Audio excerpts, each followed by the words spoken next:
Hello everyone, my name is Pragya. Today I am going to tell you about computer network. Computer network when one system are connected with another system, or when one system talk with another system through remote computer, it is called a network architecture. Means when human talk with in front of any person, it is called communication. But when one system are connected with talk with any other system, it is called network architecture. So in a system, it may be mobile, or it may be computer, it may be laptop, or it may be PDA.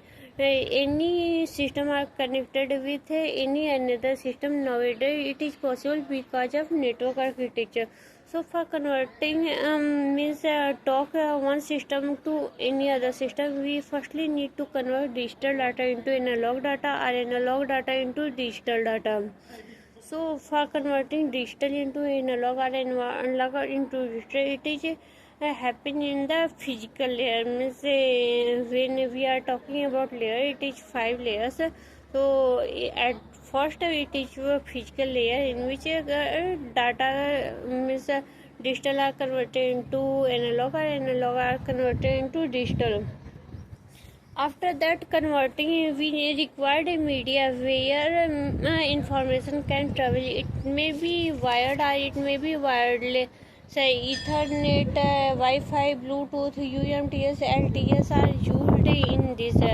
So above this means the media is known as a data link layer, where information are traveled from one place to another place. After means proper scheduling of the media access, we required to find a suitable path, means to forward the data. If a path will be not suitable, so it may be traffic, or it may be find some difficulty to convert to go from information from one place to another place.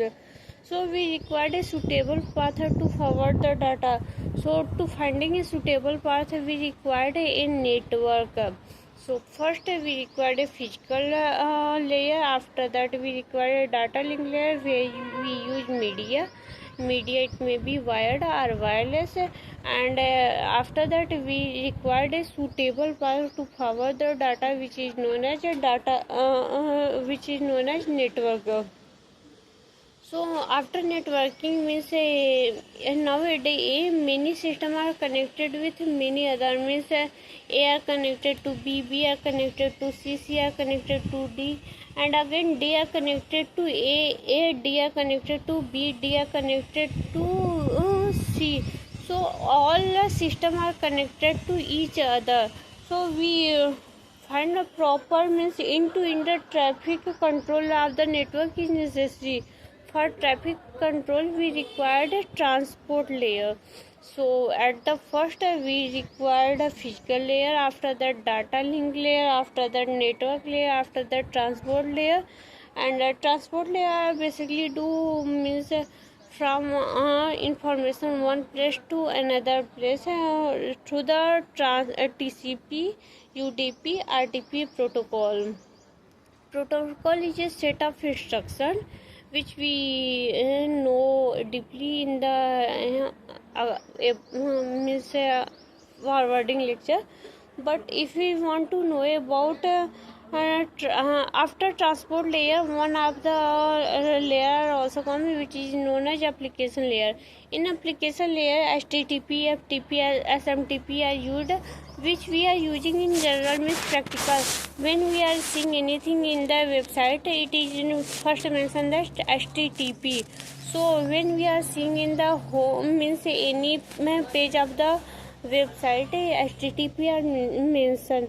And FTP is file transfer protocol. When we are sending file of one system to another system, it is used. SMTP is simple mail transfer protocol. When we are giving mail to any other person, we are using SMTP. So into intercommunication control is required for transport layer. When one system are connected with any other system, so all the means say 5 layers are not going on the, we are using hub, we are using repeater. when we are using hub, it means it when communication any information are damaged, so it repair the information. Network layer, data link layer and physical layer are present in hub, and when we are using repeater, data link and physical layer are we are using dealing with that. Thank you.